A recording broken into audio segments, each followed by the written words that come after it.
La mente puesta en la carne es enemiga de Dios. Sermón predicado la mañana del domingo 22 de abril de 1855 por Charles Spurgeon en Exeter Hall, Londres. Por cuanto los designios de la carne son enemistad contra Dios. Romanos capítulo 8, versículo 7. Ya que la mente puesta en la carne es enemiga de Dios. Biblia de las Américas. Esta es una denuncia muy solemne que el apóstol Pablo aquí formula contra la mente carnal. Él la declara enemiga de Dios. Cuando recordamos lo que el hombre fue una vez considerado solo un poco menor que los ángeles, el compañero con el que Dios se paseaba en el huerto del Edén al aire del día, cuando pensamos que el hombre fue creado a imagen de su Hacedor puro, sin mancha e inmaculado, no podemos menos que sentirnos amargamente afligidos al descubrir una acusación como esta, proferida en contra de nosotros como raza.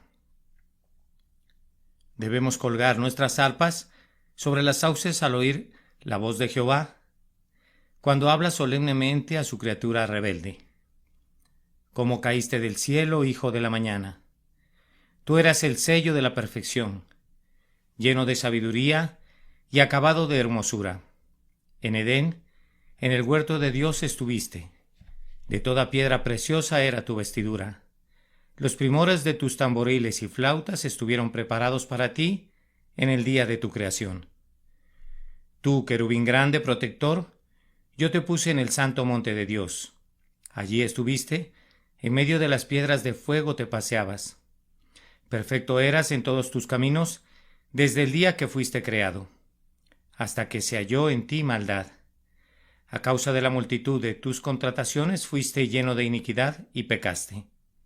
Por lo que yo te eché del monte de Dios y te arrojé de entre las piedras del fuego, oh querubín protector. Nos sentimos muy entristecidos cuando contemplamos las ruinas de nuestra raza, como el cartaginense que al hollar el sitio desolado de su muy amada ciudad, derramó abundantes lágrimas cuando la vio convertida en escombros por los ejércitos romanos, o como el judío que deambulaba por las desiertas calles de Jerusalén, mientras lamentaba que la reja del arado hubiese desfigurado la belleza y la gloria de esta ciudad, que era el gozo de la tierra entera. Así deberíamos dolernos por nosotros mismos y por nuestra raza cuando contemplamos las ruinas de esa excelente estructura que Dios formó, esa criatura sin rival en simetría, con un intelecto solo superado por el intelecto angélico. Ese poderoso ser, el hombre, cuando contemplamos cómo cayó de su elevada condición. Hace unos cuantos años se podía ver una estrella que resplandecía con brillantez inusitada, pero súbitamente desapareció. Se ha llegado a conjeturar que se trataba de un mundo que ardía a miles de millones de kilómetros de nosotros, pero aún así los rayos de esa conflagración llegaron hasta nosotros. El silencioso mensajero de luz dio la alarma a los remotos habitantes de este globo. Un mundo arde. Pero, ¿qué importancia tiene la conflagración de un planeta distante? ¿Qué es la destrucción del elemento material del orbe más gigantesco comparada con esta caída de la humanidad, con este naufragio de todo lo que es santo y sagrado en nosotros? Para nosotros en verdad las cosas son difícilmente comparables, pues estamos profundamente interesados en una destrucción, mas no en la otra. La caída de Adán es nuestra caída. Caímos en él y con él, sufrimos de igual manera, lamentamos la ruina de nuestra propia casa, deploramos la destrucción de nuestra propia ciudad. Cuando nos detenemos para captar estas palabras escritas tan claramente que no pueden ser mal interpretadas, los designios de la carne, esos mismos designios que una vez fueron santos y que se volvieron carnales, son enemistad contra Dios. Que Dios me ayude esta mañana a formular solemnemente esta denuncia contra todos ustedes. Que el Espíritu Santo nos convenza de tal modo de pecado que unánimemente nos declaremos culpables delante de Dios. No hay ninguna dificultad en la interpretación de mi texto. Escasamente necesita una explicación. Todos nosotros sabemos que la palabra carnal significa aquí la naturaleza pecaminosa. Los antiguos traductores vertían el pasaje así: la mente puesta en la carne es enemiga de Dios. Es decir, La mente no regenerada, esa alma que heredamos de nuestros padres, esa naturaleza pecaminosa que nació en nosotros cuando nuestros cuerpos fueron formados por Dios. La mente no regenerada, los deseos, las pasiones del alma. Es esto lo que se apartó de Dios y se convirtió en su enemigo. Pero antes que nos adentremos en una discusión de la doctrina del texto, observen cuán vigorosamente lo expresa el apóstol. Los designios de la carne, dice, son enemistad contra Dios. Él usa un sustantivo y no un adjetivo. No dice que simplemente se oponen a Dios, sino que se trata de una enemistad positiva. No es el adjetivo negro, sino el sustantivo negrura. No es enemistado, sino la enemistad misma. No es corrupto, sino la corrupción. No es rebelde, sino la rebelión. No es perverso, sino la perversión misma. El corazón, aunque sea engañoso, es positivo engaño. Es el mal en lo concreto, pecado en su esencia. Es la destilación, la quinta esencia de todas las cosas que son viles.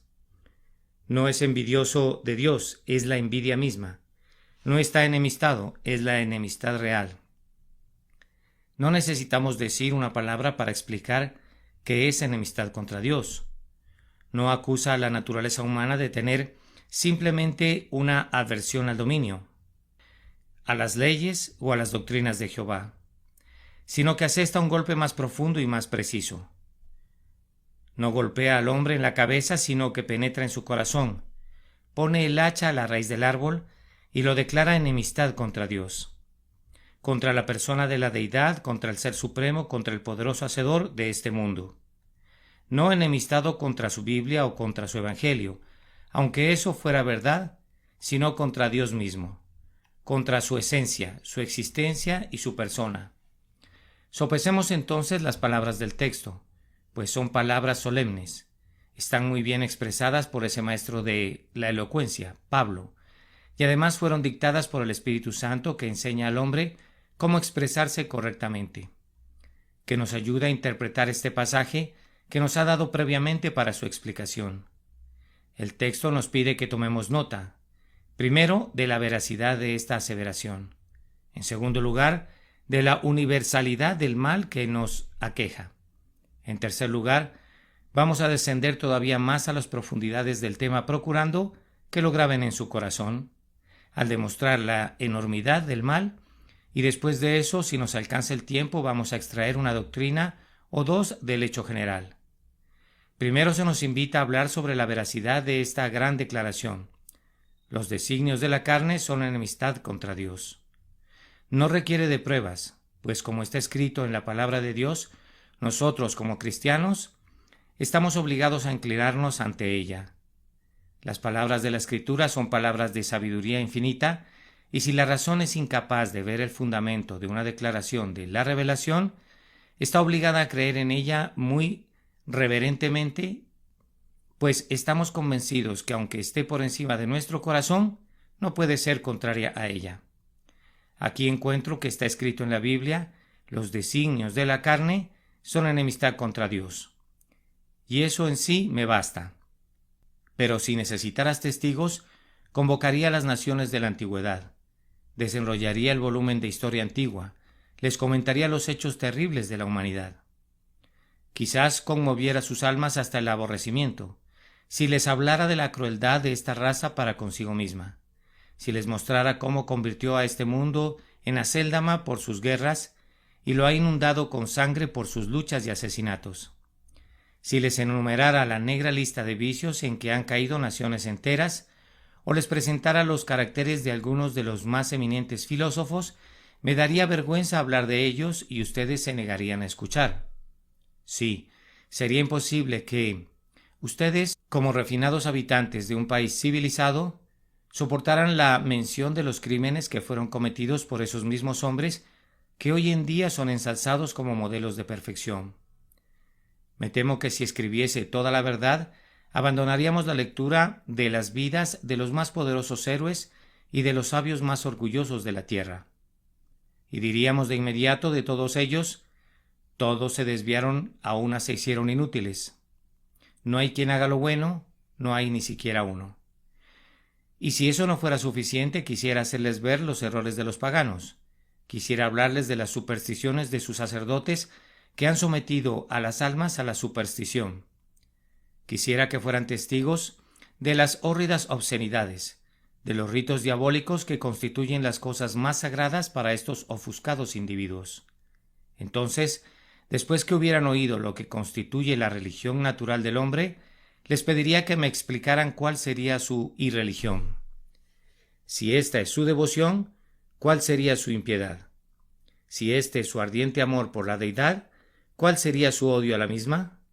Estoy seguro que ustedes de inmediato confesarían, si supieran lo que es la naturaleza humana, que la denuncia está sustentada y que el mundo debe exclamar sin reservas verazmente culpable. Puedo encontrar un argumento adicional en el hecho de que las mejores personas han sido siempre las más dispuestas a confesar su depravación. Los hombres más santos, los que están más libres de impureza, siempre han sentido más intensamente su depravación. El que tiene sus vestidos más blancos percibirá mejor las manchas que les caigan. El que posee la corona más reluciente sabrá cuándo ha perdido una piedra preciosa. El que da más luz al mundo siempre será capaz de descubrir su propia oscuridad. Los ángeles del cielo ven sus rostros, y los ángeles de Dios en la tierra, su pueblo escogido, siempre deben velar sus rostros con la humildad cuando se acuerdan de lo que fueron. Escuchen a David. Él no era de esos que se jactaran de una naturaleza santa y de una disposición pura. Él dice: «He aquí en maldad he sido formado y en pecado me concibió mi madre». Muchos de esos santos hombres escribieron aquí en este volumen inspirado: «Y en pecado me concibió mi madre». Y los encontrarán a todos confesando que no eran limpios, no, ni aun uno, y uno de ellos exclamó: «Miserable de mí, ¿quién me librará de este cuerpo de muerte?». Y además, voy a citar a otro testigo que dé testimonio de la veracidad de este hecho y que decidirá la pregunta. Será su propia conciencia. Conciencia, te voy a poner en el asiento de los testigos para interrogarte esta mañana. Conciencia, dinos la verdad. No te drogues con el opio de la seguridad en tú misma. Testifica la verdad. ¿Nunca oíste decir al corazón: «Quisiera que no existiera Dios»? ¿Acaso todos los hombres no han deseado algunas veces que nuestra religión no fuera verdadera? Aunque no han podido librar enteramente sus almas de la idea de la deidad. ¿Acaso no han deseado que no existiera Dios? ¿No han acariciado el deseo que todas estas realidades divinas resultaran ser un engaño, una farsa y una impostura? Sí, responde cada individuo. Eso se me ha ocurrido algunas veces. He deseado poder entregarme a la necedad. He deseado que no hubiesen leyes que me restringieran. He deseado, como el insensato, que no hubiera Dios. Ese pasaje de los Salmos que dice el necio en su corazón: «No hay Dios», está mal traducido. La traducción correcta debería ser: «Dice el necio en su corazón: no acepto a Dios». El necio en su corazón no dice «no hay Dios», pues él sabe que hay un Dios, sino que más bien dice «no acepto a Dios, no necesito ningún Dios. Quisiera que no existiera ninguno». ¿Y quién de nosotros no ha sido tan insensato que no haya llegado a desear que no hubiera Dios? Ahora, conciencia, responde otra pregunta. Tú has confesado que algunas veces has deseado que no existiera Dios. Entonces supón que un hombre deseara la muerte de otro. ¿Acaso no demostraría eso que lo odiaba? Sí, lo demostraría. Y así, amigos míos, el deseo que no exista Dios demuestra que tenemos aversión a Dios. Cuando deseo la muerte de otro y que se pudra en su tumba, cuando deseo que fuera un non-est, un ser inexistente, debo odiar a ese hombre. De otra forma no desearía que fuera un ente extinto. Así que ese deseo, y no creo que haya existido alguien en el mundo que no lo hubiera sentido, demuestra que los designios de la carne son enemistad contra Dios. Pero, conciencia, tengo otra pregunta. ¿Acaso no ha deseado alguna vez tu corazón, puesto que hay un Dios, que Él fuera un poco menos santo, un poco menos puro, de tal manera que esas cosas que ahora son graves crímenes pudiesen ser consideradas ofensas veniales, simples pecadillos? ¿Acaso no ha dicho nunca tu corazón: quisiera que estos pecados no fueran prohibidos? ¿Quisiera que Él fuera misericordioso para que los pasara por alto sin que requiriera una expiación? ¿Quisiera que no fuera tan severo, tan rigurosamente justo, tan severamente estricto en su integridad. Corazón mío, ¿nunca has dicho eso? La conciencia debe responder, ¿lo has dicho? Bien, ese deseo de cambiar a Dios demuestra que no amas al Dios que es ahora el Dios del cielo y de la tierra, y aunque hables de religión natural y te jactes de reverenciar al Dios de los verdes campos, de los fértiles prados, de las aguas abundantes, del retumbar del trueno, del cielo azul, de la noche estrellada y del grandioso universo, aunque tú amas el bello ideal poético de la deidad, no se trata del Dios de la Escritura, pues tú has deseado cambiar su naturaleza y en eso has demostrado que estás enemistado con él. Pero, conciencia, ¿por qué debo andarme con rodeos? Tú puedes ser un testigo fiel si quieres decir la verdad que cada persona aquí presente ha transgredido de tal manera contra Dios, ha quebrantado tan continuamente sus leyes, ha violado su día de reposo, ha hollado sus estatutos, ha despreciado su evangelio, que es muy cierto, sumamente cierto que los designios de la carne son enemistad contra Dios. Ahora, en segundo lugar, se nos pide que tomemos nota de la universalidad de este mal. Cuán vasta es esta aseveración. No es una mente carnal, singular o una cierta clase de caracteres, sino los designios de la carne. Es un enunciado sin restricciones que incluye a cada individuo. Cualquier mente que pueda apropiadamente ser llamada carnal, si no ha sido espiritualizada por el poder del Espíritu Santo de Dios, es enemistad contra Dios. Observen entonces, en primer lugar, la universalidad de esto en lo relativo a todas las personas. Toda mente carnal en el mundo está enemistada con Dios. Esto no excluye ni siquiera a los bebés que se alimentan del pecho de la madre. Nosotros, los llamados inocentes, y en realidad son inocentes de transgresiones reales, pero como dice el poeta, en el pecho más tierno yace una piedra. En la mente carnal de un bebé hay enemistad contra Dios. No está desarrollada, pero está allí. Algunos afirman que los niños aprenden a pecar por imitación, pero no. Llévense a un niño, pónganlo bajo las influencias más piadosas, asegúrense que el propio aire que respire sea purificado por la piedad, que beba sorbos de santidad, que solo escuche la voz de la oración y de la alabanza, que sus oídos se mantengan afinados por las notas del himno sagrado, y a pesar de todo ello, ese niño puede convertirse todavía en uno de los más depravados transgresores, y aunque en apariencia esté encaminado en la propia senda del cielo, descenderá directamente al abismo si no es dirigido por la gracia divina. Oh, cuán cierto es que algunos que han contado con los mejores padres se han convertido en los peores hijos, que muchos que han sido entrenados bajo los más santos auspicios, en medio de las más favorables escenas de la piedad, se han convertido sin embargo en libertinos y disolutos. Así que no es por imitación, sino que es por naturaleza que el niño es malo. Concédanme que el niño es carnal, pues mi texto dice, los designios de la carne son enemistad contra Dios. He oído que el cocodrilo recién nacido, cuando sale de su cascarón, en un instante comienza a ponerse en una postura de ataque, abriendo sus fauces como si hubiese sido enseñado o entrenado. Sabemos que los jóvenes leones, cuando son domados y domesticados, conservan la naturaleza salvaje de sus congéneres de la selva, y si se les dejara en libertad, cazarían tan fieramente como los otros. Lo mismo sucede con el niño. Puedes atarlo con los verdes juncos de la educación.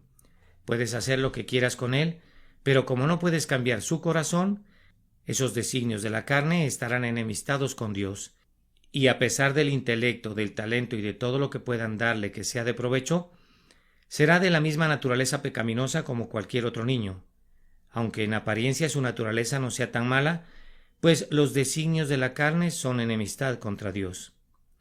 Y si esto se aplica a los niños, igualmente incluye a toda clase de hombres. Hay algunos hombres que han nacido en este mundo dotados de espíritus superiores, que caminan por todos lados como gigantes envueltos en mantos de luz y gloria. Me estoy refiriendo a los poetas, hombres que se destacan como colosos, más poderosos que nosotros, que parecen haber descendido de las esferas celestiales. Hay otros de agudo intelecto que, investigando en los misterios de la ciencia, descubren cosas que han estado ocultas desde la creación del mundo. Hombres de tenaz investigación y de vasta erudición, y sin embargo, de cada uno de estos, poetas, filósofos, metafísicos y grandes descubridores, se dirá: los designios de la carne son enemistad contra Dios. Podrás entrenarle, convertir su intelecto en algo casi angélico, fortalecer su alma hasta que entienda lo que constituyen enigmas para nosotros y los descifre con sus dedos en un instante. Podrás hacerlo tan poderoso que pueda entender los férreos secretos de los montes eternos y pulverizarlos con su puño. Podrás darle un ojo tan perspicaz que pueda penetrar los misterios de las rocas y de las montañas. Podrás agregarle un alma tan potente que pueda matar a la gigantesca esfinge, que por muchas edades confundió a los sabios más notables, pero cuando hayas hecho todo esto, su mente será depravada y su corazón carnal. Todavía estará en oposición a Dios. Sí, es más, puedes llevarlo a la casa de oración, puedes exponerlo constantemente a la predicación más clara del mundo, donde oirá las doctrinas de la gracia en toda su pureza, y constantemente a la predicación más clara del mundo, donde oirá las doctrinas y predicación acompañada de santa unción. Pero si esa santa unción no descansa en él, todo habría sido en vano. Puede ser que asista con toda regularidad, pero al igual que la piadosa puerta de la capilla, que gira hacia adentro y hacia afuera, él seguirá siendo igual. Podría tener una religión superficial externa, pero su mente carnal estará enemistada con Dios. Ahora, esta no es una aseveración mía, es la declaración de la palabra de Dios, y pueden hacerla a un lado si no creen en ella, pero no discutan conmigo, ya que es el mensaje de mi Señor. Y es válido para cada uno de ustedes, hombres, mujeres y niños, y para mí también, que si no somos regenerados y convertidos, si no experimentamos un cambio de corazón, nuestra mente carnal está enemistada con Dios. Además, tomen nota de la universalidad de esto en todo momento. La mente carnal está en todo momento enemistada con Dios. Oh, dirá alguno, puede ser verdad que a veces nos oponemos a Dios, pero ciertamente no siempre nos oponemos. Hay momentos, dirá alguien, cuando me siento que me rebelo. Algunas veces mis pasiones me conducen a desviarme, pero ciertamente hay otras ocasiones favorables cuando realmente soy amigable con Dios y le ofrezco verdadera devoción. A veces me he quedado, continúa el impugnador, en la cumbre de la montaña hasta que toda mi alma se ha encendido con la escena contemplada abajo y mis labios han pronunciado el himno de alabanza. Estas son tus obras gloriosas, Padre de bondad todopoderoso. Tuya es esta estructura universal, tan hermosa y maravillosa. Cuán maravilloso entonces tú. Sí, pero fíjate, lo que es verdad un día no es falso al día siguiente. Los designios de la carne son enemistad contra Dios todo el tiempo. El lobo podrá estar dormido, pero sigue siendo lobo. La serpiente, con sus tonos atornasolados, podrá dormitar en medio de las flores y el niño puede acariciar su lomo resbaloso, pero sigue siendo una serpiente. No cambia su naturaleza aunque esté dormida. El mar es el albergue de las tormentas, aun cuando esté plácido como un lago. El trueno sigue siendo el trueno que retumba poderosamente, aunque se encuentre tan lejos que no podamos oírlo. Y el corazón, aunque no percibimos sus ebulliciones, aunque no vomite su lava y no arroje las hirvientes rocas de su corrupción, sigue siendo el mismo temible volcán. En todo momento, a todas horas, a cada instante, digo esto según lo dice Dios, si ustedes son carnales, cada uno de ustedes es enemistad contra Dios. Tenemos otro pensamiento relativo a la universalidad de este enunciado. Todos los designios de la carne son enemistad contra Dios. El texto dice, los designios de la carne son enemistad contra Dios. Esto es, todo el hombre, cada parte de él, cada poder, cada pasión. Se hacen a menudo la pregunta, ¿qué parte del hombre fue afectada por la caída? Piensan que la caída solo la resintieron los efectos, pero que el intelecto permaneció incólume. Ellos argumentan esto sustentados en la sabiduría del hombre y los impresionantes descubrimientos que han hecho, tales como la ley de la gravedad, la máquina de vapor y las ciencias. Ahora, yo considero estas cosas como un despliegue insignificante de sabiduría. cuando se las compara con lo que se descubrirá dentro de 100 años, y muy pequeñas comparadas con lo que se pudo haber descubierto si el intelecto del hombre hubiese permanecido en su condición original. Yo creo que la caída aplastó al hombre enteramente, aunque cuando rodó como una avalancha sobre el poderoso templo de la naturaleza humana, algunos elementos permanecieron intactos, y en medio de las ruinas pueden encontrarse por aquí y por allá una flauta, un pedestal, una cornisa, una columna, que no están completamente quebrados. La estructura entera cayó y sus reliquias más gloriosas son cosas caídas, hundidas en el polvo. El hombre completo está estropeado. Miren nuestra memoria. ¿Acaso no es verdad que la memoria participa de la caída? Yo puedo recordar mucho mejor las cosas malas que las que tienen olor a piedad.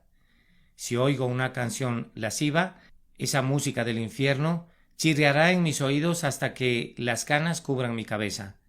Pero si oigo una nota de santa alabanza, ¡ay!, se me olvida, porque la memoria aprieta con una mano de hierro las cosas malas, pero sostiene con dedos débiles las cosas buenas. La memoria permite que los maderos gloriosos de los bosques del Líbano floten sobre la corriente del olvido, pero retiene toda la inmundicia que le llega flotando de la depravada ciudad de Sodoma. La memoria recordará lo malo, pero olvidará lo bueno. La memoria participa de la caída. Lo mismo ocurre con los afectos. Amamos lo terrenal más de lo que deberíamos amarlo. Rápidamente entregamos nuestro corazón a una criatura, pero raras veces lo ofrecemos a nuestro Creador. Y cuando el corazón es entregado a Jesús, es propenso a descarriarse. Miren a nuestra imaginación también. Oh, cómo se deleita la imaginación cuando el cuerpo se encuentra en una condición perniciosa. Solo denle al hombre algo que lo lleve al punto de la intoxicación, dróguenlo con opio, y cómo bailará su imaginación llena de gozo. Como pájaro liberado de su jaula, cómo se remontará con alas más vigorosas que las alas del águila. Ve cosas que ni siquiera habría soñado en las sombras de la noche. ¿Por qué razón su imaginación no trabajó cuando su cuerpo se encontraba en un estado normal, cuando era saludable? Simplemente porque la imaginación es depravada, y mientras no se había introducido un elemento inmundo, mientras el cuerpo no había comenzado a estremecerse con un tipo de intoxicación, la fantasía no pensaba en celebrar su carnaval. Tenemos algunos espléndidos muestrarios de lo que el hombre puede escribir, cuando se ha encontrado bajo la maldita influencia del aguardiente. Debido a que la mente es tan depravada, le encanta todo aquello que pone al cuerpo en una condición anormal, y aquí tenemos una prueba que la propia imaginación se ha descarriado. Lo mismo ocurre con el juicio. Puedo demostrar cuán imperfectamente decide. También puedo acusar a la conciencia y decirle cuán ciega es, y cómo le guiña el ojo a las más grandes necedades. Puedo examinar todos nuestros poderes y escribir sobre la frente de cada uno de ellos: traidor al cielo, traidor al cielo. Toda la mente puesta en la carne es enemiga de Dios. Ahora, mis queridos lectores, solo la Biblia es la religión de los protestantes, pero siempre que reviso un cierto libro tenido en gran estima por nuestros hermanos anglicanos, lo encuentro enteramente de mi lado, e invariablemente siento un gran deleite al citarlo. Saben ustedes que soy uno de los mejores clérigos de la Iglesia de Inglaterra, el mejor si me juzgaran por los artículos y el peor si me juzgaran por cualquier otra norma. Mídanme por los artículos de la Iglesia de Inglaterra y no ocuparía un segundo lugar ante nadie bajo el cielo azul del firmamento, predicando el Evangelio contenido en ellos, pues si hay un excelente epítome del Evangelio, se encuentra en los artículos de la Iglesia de Inglaterra. Permítanme mostrarles que no han estado escuchando una doctrina extraña. Tenemos, por ejemplo, el artículo 9, sobre el pecado de nacimiento o pecado original. El pecado original no consiste en seguir a Adán, como lo afirman vanamente los pelagianos, sino que es la falla y la corrupción de la naturaleza de cada individuo, que naturalmente es engendrada por la prole de Adán, por la cual el hombre está sumamente alejado de la justicia original, y es por su propia naturaleza propenso al mal, de tal forma que el deseo de la carne es contra el espíritu, y por lo tanto toda persona venida a este mundo merece la ira de Dios y la condenación. y esta infección de la naturaleza efectivamente permanece, sí, en los que son regenerados, por lo cual la concupiscencia de la carne, llamada en el griego phonermas sarcos, que algunos exponen como la sabiduría, la sensualidad, el afecto, el deseo de la carne, no está sujeta a la ley de Dios. Y aunque no hay condenación para los que creen y son bautizados, sin embargo el apóstol confiesa que la concupiscencia y la lascivia tienen en sí la naturaleza del pecado. No necesito nada más. ¿Acaso alguien que crea en el libro de oración disentiría de la doctrina que la mente puesta en la carne es enemiga de Dios? He dicho que iba a procurar, en tercer lugar, mostrar la gran enormidad de esta culpa. Me temo, hermanos míos, que a menudo cuando consideramos nuestro estado, no pensamos tanto en la culpa como en la miseria. Algunas veces he leído sermones sobre la inclinación del pecador al mal, en los que esto se ha demostrado con mucho poder, y ciertamente el orgullo de la naturaleza humana ha sido muy humillado y abatido. Pero hay algo que me parece que, si se deja fuera, resulta ser una gran omisión. Es decir, la doctrina que el hombre es culpable en todas estas cosas. Si su corazón está contra Dios, debemos decirle que es su pecado. Y si no puede arrepentirse, debemos mostrarle que el pecado es la única causa de su incapacidad para hacerlo. Que toda su separación de Dios es pecado. Que mientras se mantenga alejado de Dios es pecado. Me temo que muchos de los aquí presentes debemos reconocer que no acusamos de ese pecado a nuestras propias conciencias. Sí, decimos estamos llenos de corrupción. Oh, sí, pero nos quedamos muy tranquilos. Hermanos míos, no deberíamos hacerlo. Tener esas corrupciones en nuestro crimen, que debe ser confesado como un enorme mal, y si yo, como un ministro del Evangelio, no recalcara el pecado involucrado en ello, no habría encontrado su propio virus, habría dejado fuera la verdadera esencia, si no mostrara que es un crimen. Ahora, la mente puesta en la carne es enemiga de Dios. ¿Cuán grave pecado es? Esto se manifestará de dos formas. Consideren la relación en la que estamos con Dios y luego recuerden lo que Dios es. Y después que haya hablado de estas dos cosas, espero ustedes verán en verdad que es un pecado estar enemistado con Dios. ¿Qué es Dios para nosotros? Él es el creador de los cielos y de la tierra. Él sostiene los pilares del universo. Él con su aliento perfuma las flores. Su lápiz las pinta de colores. Él es el autor de esta hermosa creación. Somos ovejas de su prado. Él nos hizo y no nosotros a nosotros mismos. La relación que tiene con nosotros es la de hacedor y creador, y por ese hecho reclama ser nuestro rey. Él es nuestro legislador, el autor de la ley, y luego, para que nuestro crimen sea peor y más grave, Él gobierna la providencia, pues es Él quien nos guarda día a día. Él suple nuestras necesidades, Él mantiene el aire que respira nuestra nariz, Él ordena a la sangre que mantenga su curso a lo largo de nuestras venas, Él nos mantiene con vida y nos previene de la muerte. Él está delante de nosotros como nuestro Creador, nuestro Rey, nuestro sostén, nuestro benefactor, y yo pregunto, ¿no es acaso un crimen de enorme magnitud? ¿No es alta traición contra el emperador del cielo? ¿No es un pecado horrible cuya profundidad no podemos medir con la sonda de todo nuestro juicio? ¿Que nosotros, sus criaturas, que dependemos de Él, estemos enemistados con Él? Pero puede verse que el crimen es más grave cuando pensamos en lo que Dios es. Permítanme apelar personalmente ante ustedes en un estilo de interrogatorio, pues esto tiene mucho peso.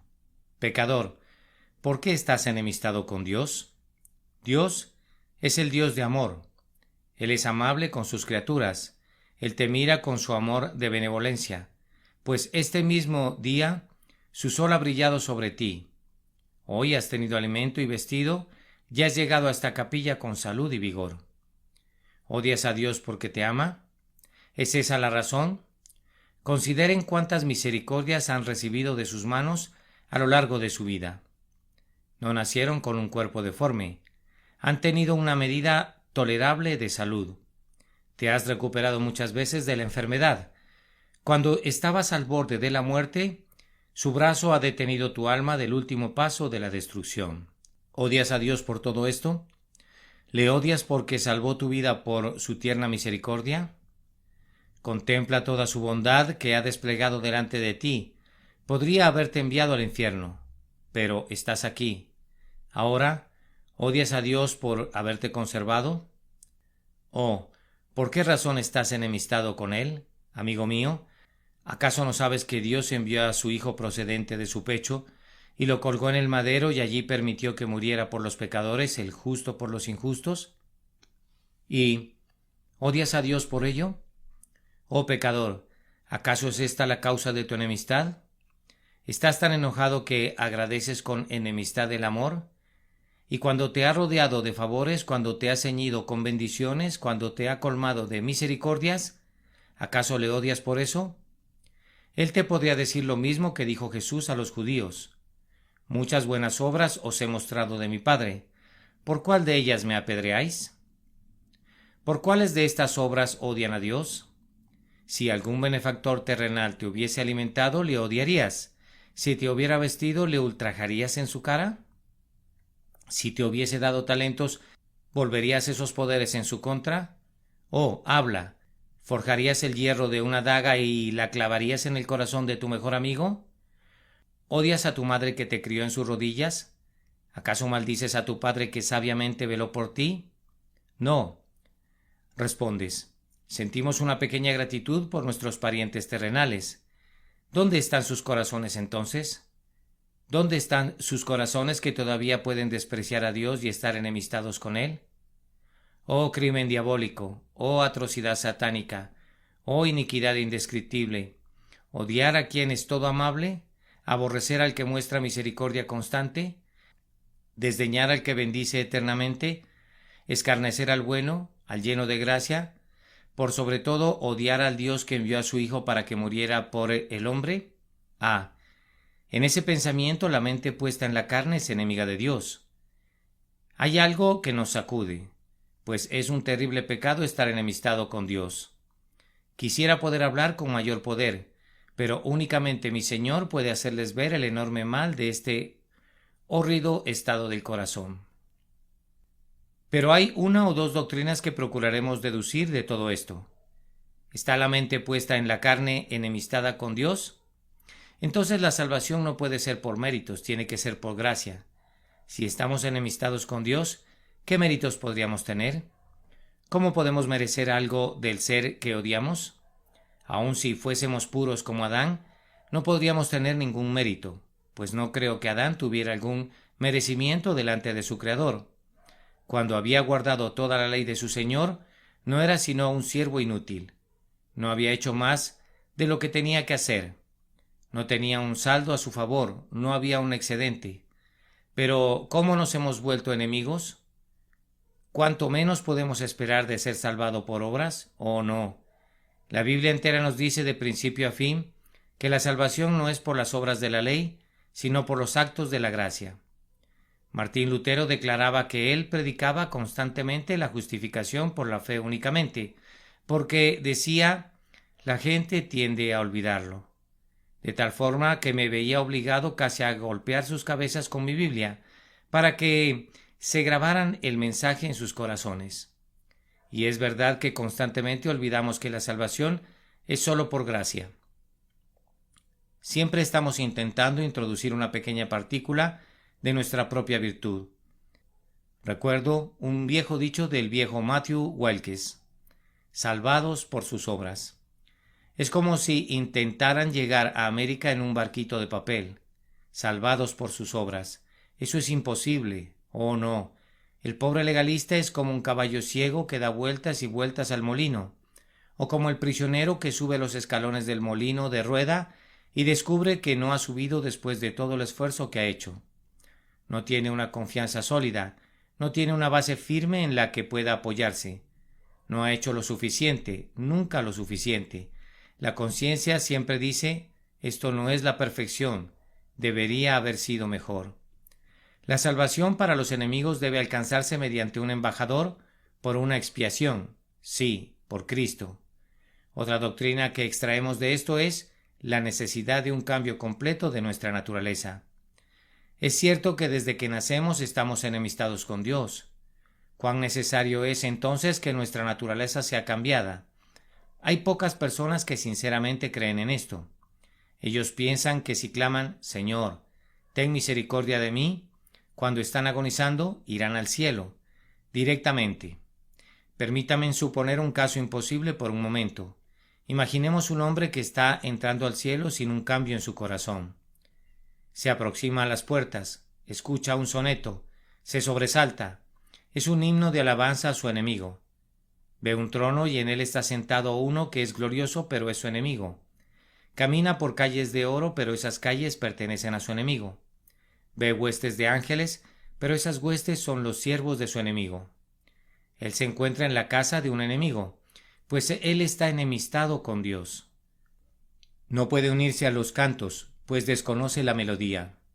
Se quedaría parado allí, silente, inmóvil, hasta que Cristo dijera con una gran voz más potente que 10,000 truenos, ¿qué haces tú aquí? ¿Enemigos en el banquete de bodas? ¿Enemigos en la casa de los hijos? ¿Enemigos en el cielo? Vete de aquí, apártate, maldito, al fuego eterno del infierno. Oh señores, si los no regenerados pudiesen entrar al cielo, traigo a la memoria una vez más al tan repetido dicho de Whitefield. Sería tan infeliz en el cielo que le pediría a Dios que le permitiese precipitarse en el infierno para buscar cobijo allá. Debe haber un cambio. Si pensamos en el estado futuro, pues, ¿cómo podrían los enemigos de Dios sentarse jamás en el banquete de bodas del Cordero? Y para concluir, permítanme recordarles, y después de todo está en el texto, que este cambio debe ser obrado por un poder superior al de ustedes. Un enemigo puede posiblemente convertirse en amigo, pero no la enemistad. Si ser un enemigo fuera un agregado a su naturaleza, él podría volverse un amigo. Pero si es la esencia misma de su existencia ser enemistad, positiva enemistad, la enemistad no se puede cambiar a sí misma.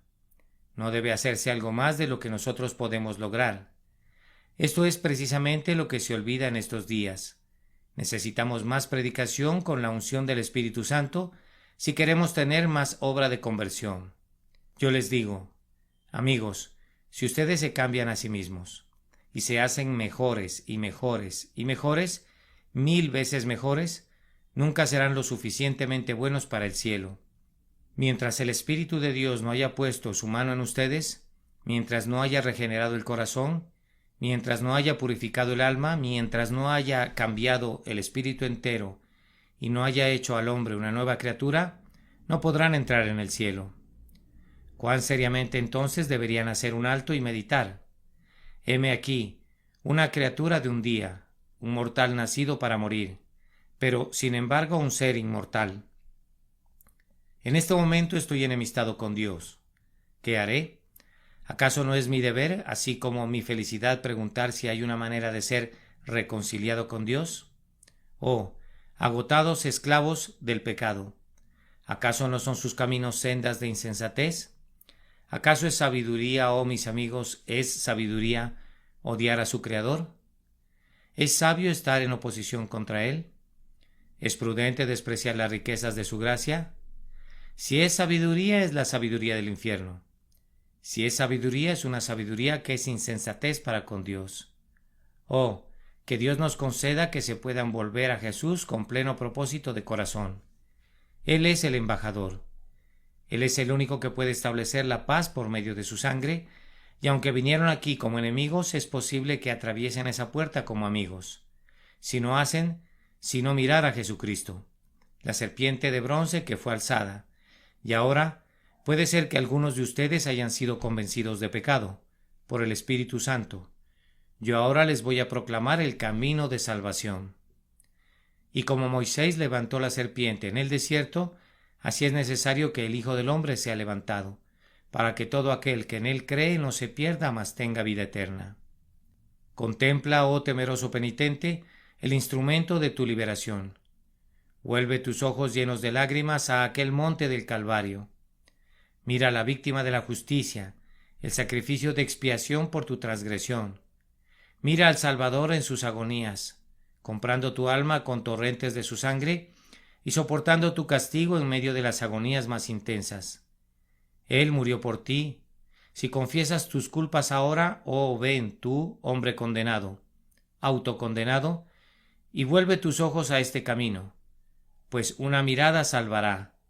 Pecador, tú has sido mordido. Mira, no necesitas ninguna otra cosa sino mirar. Es simplemente mirar. Basta que mires a Jesús y serás salvo. Oyes la voz del Redentor, mirad a mí y sed salvos. Miren, miren, miren, oh almas culpables.